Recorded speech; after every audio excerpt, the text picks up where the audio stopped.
All right, well, welcome back, everybody. My name's Andrew, and you're watching the Kelley's Country Life. And on today's video, we're going to continue to put the flooring throughout the house.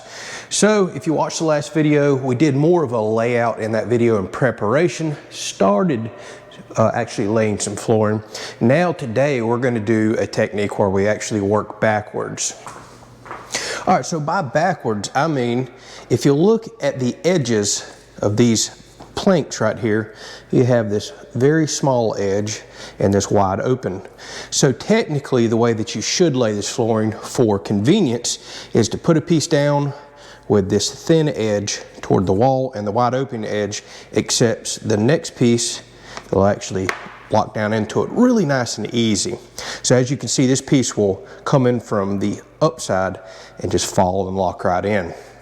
But there's going to be times throughout certain types of rooms that you have to work backwards. So what that essentially means is you'll have a piece already on the floor like this. Instead of coming in on this side, we'll actually have to come lock this larger lip up underneath. It's just a little more complicated, but not bad at all. We've also got a lot of nooks and crannies that we're going to work a bunch of this flooring in today, so we're going to have to do some odd cuts. I already started a little bit of it last night, so I'll show some techniques there. We'll actually have to slide pieces together instead of dropping and locking them because, well, they have to go underneath things. So there's a couple things we can do for that. Again, I'm kind of learning with all this flooring. I've only laid laminate flooring once before. This is vinyl plank, so it's somewhat similar with the way it locks together, although I'm finding this much easier to work with. I have yet to pull out a single power tool to make some of these cuts. I was going to use a table saw for rips and all, but I am finding just using a razor knife and a cheap vinyl floor cutter that I have is taking care of everything thus far. All right, so I laid out this flooring to where I could start in a corner over here, go to a reference line. You may want to watch that last episode right here to make sure I keep everything perfect. Plus, I'm really concerned about the layout in the hall. But the reason I started over in this corner was so I could work to the right, the easy way of installing this throughout the majority of the house. But again, working backwards in this kitchen, now we have to take planks like this, instead of dropping them in like this and hitting the floor, which is really easy. Again, we have to work that lip up underneath like I just showed you. So what I'm finding I have to do is always start with the ends. Typically you would drop the end in and then come toward this piece. Now I'm having to go up underneath this last piece and then drop toward the floor. This requires just a little more finesse, a little more work. It's not quite as quick and easy because you're trying to make a lip go up and underneath something that's designed to go in and drop. All right, a little gentle persuasion a lot of times will take care of the problem. When you see that gap close up, and more importantly, when this piece wants to lay flat, you know that you're completely locked in. If your piece kind of still keeps kicked up into the air, you know that you don't have your gap closed and those locking mechanisms actually locked in together. They're fighting each other. All right, we get to an area like this, I'm taking a quick measurement and I'm coming off of the counter about 1/4 of an inch to allow for expansion and contraction of the floor. But I'm having to stay very tight to these cabinets because I'm using toe kick trim right here to clean the cabinets up and to cover the cut edges of the floor. And as you can see, well, this stuff's right at 1/4 of an inch. So I'm having to be very precise with my cuts against this cabinet. All right, so I just come over here to this vinyl flooring cutter that I purchased from Lowe's. It was like $50. There's definitely nothing high quality about it, but it takes care of the job.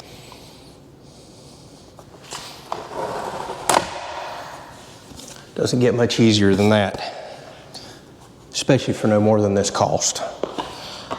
All right, I slide up under the end piece first, and now just kind of lift up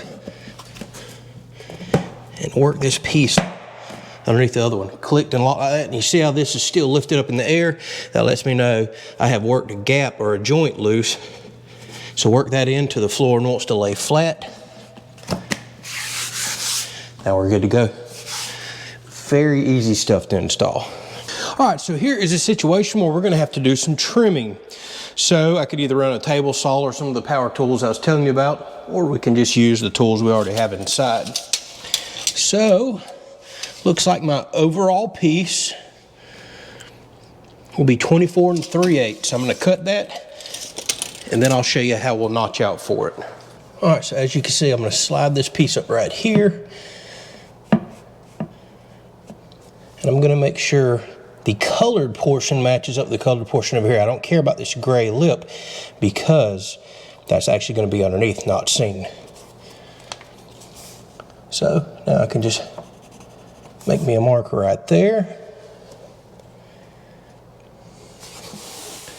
And then I'll do the same thing. Slide this piece all the way down till the two colored edges match up right there. Looks about perfect. Then make me a mark right here, making sure that I'm leaving about a pencil width gap for expansion. So now you can see that we've brought the line down with the mark that we made, and this is the whole section that we're going to remove where the cabinet is. And it's really easy to do this with a razor knife. And while I do not recommend you do it on your wife's brand new granite countertops, just be careful. So all I've got to do now is just score those two pencil lines with this razor knife. I have found that scoring twice is plenty. All right, so now we can actually go on the back side, put your fingers on either side of where that line and mark is and push, and it snaps just that easy. Now that that line is broken, you can take your razor knife and actually run down it just to cut the backing or the padding that's on the back. And just like that, we have our piece. Didn't have to go outside, didn't have to run a power tool, nothing. Let's go see how well it fits in.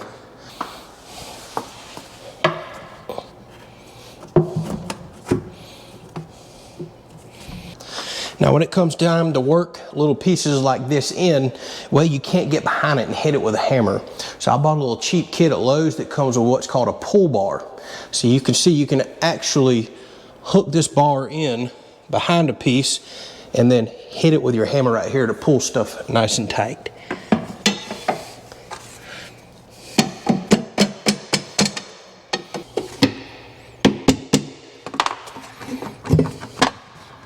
And just like that, we've got them popped together. This little pull bar is critical. I don't use it often, but in tight spaces like this, this is just what it's intended for. All right, here is another situation where I'm really having to pay attention about my layout and how I run things. So just the natural flow to me has been to work from left to right. And I was just getting ready, now that the kitchen is complete, to start running left to right and getting ready to go down the hall. And then it dawned on me. We have this refrigerator cubby that I built, and I actually lifted that cubby up off of the ground about 1/4 of an inch, well, 5/16 of an inch, just thicker than this flooring, because I knew I wanted to go underneath it. And I lifted it up beforehand because, well, nobody wants to come in here and have to cut all this out on the floor with a jam saw or an oscillating tool. But if I start from down there, work my flooring to here, it's going to be extremely difficult to work a piece underneath this and snap it in down here. Let me show you what I mean. So if you look down here at this refrigerator cubby piece, you can see I've gapped it up off of the floor, and I need to trim a piece that'll slide underneath all that for a nice finished look. Same thing that I've done over here.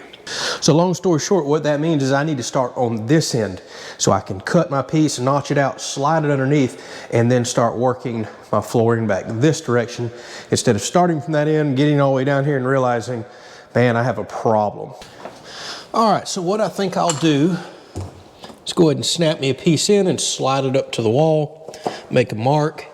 I'm just finding I like this technique better than trying to measure everything out with a tape measure. It just seems to be more accurate. Now here's the thing, I can't just go cutting this piece and sliding it in because I have a specific pattern and spacing that I'm trying to keep throughout this entire house. You know, we talked about this, I believe it was in the last episode. You don't want all your seams, your inseams lining up. You won't have a strong floor and it just doesn't look very good.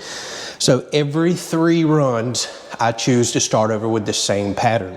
So that means if I come back 1, 2, 3, I want to stop a seam right here. So I'm actually going to have to run a piece in here. That's 24 3/4. Then I'll notch this piece out to attach to that piece and kind of work its way down. I'll show you that in just a minute so it makes more sense. Now here's the thing, because these panels have to come in at an angle to lock in and drop, I'm not going to be able to do that here. I have to slide all the way underneath. So I need to go ahead and lock these panels in out here in the open floor, drop them in, lock them, and slide them forward. That's relatively difficult to do. So there is a little trick that I've seen on another YouTube channel that I'm going to try. All right, so here's what I'm going to do. I just took a rag, lightly damped it. You see the blue color, that's Dawn dish soap that I put on here. And I'm going to put a little bit of soap on the edge of this. Now, I'm not overly concerned. This is 100% waterproof vinyl flooring. It can handle being wet. This little soaped up edge shouldn't create much of a problem.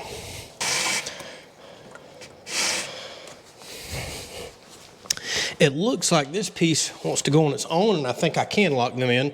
So let me go ahead and get this in first.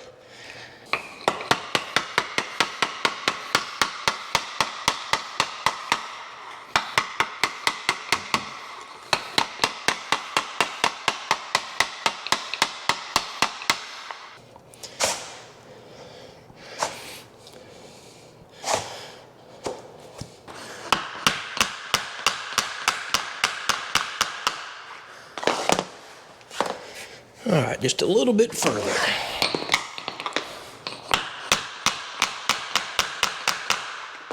All right, that worked out very well, but I managed to knock the pieces just a little too far, so that's where this pull bar works. Okay, so that went very easy, especially with that little bit of soap on there. This piece slid in perfect, and the seam wound up being beautiful.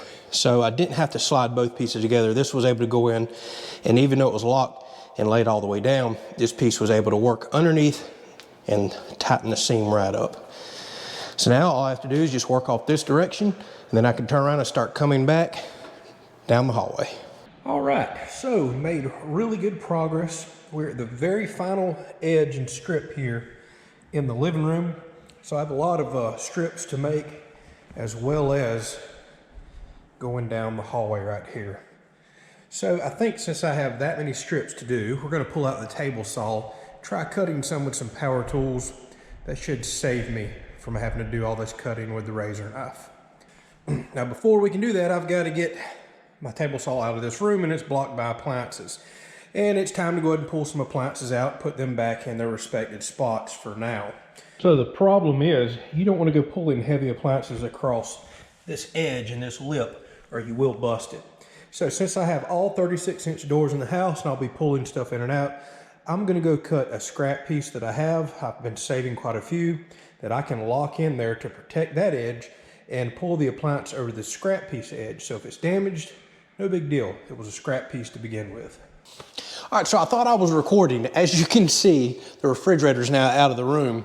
But again, all I did was took a old scrap piece right here, locked it into the lip of my flooring that I'm trying to protect right here.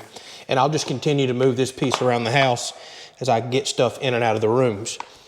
But when you lock these lips in together like this, they're actually supporting each other now. So now you can put the weight on these edges and lips. And I don't care if I damage this piece. That's what it's there for. It's a sacrificial piece to keep me from having to tear my flooring back up should I start breaking some edges. So now when I roll out heavier things like this, or that refrigerator that I just had, it comes right up on that lip and not my flooring.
All right, so if you watched part 1 of my flooring videos, you'll see that I put these spacers in right here and actually had the floor pinned down with concrete anchors.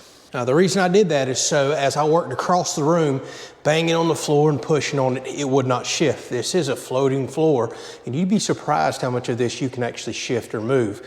Now, once you get a huge room down like this, several hundred square feet, it's most likely not gonna shift on you. And, well, I just finished all the way on the other wall, so now is the time for me to remove these pieces, go rip down a few strips, and do exactly what you just seen me do on that wall. Then that means this huge living room is done, the kitchen's done. Now we can continue to move down the hall and go into the individual rooms to wrap the house up.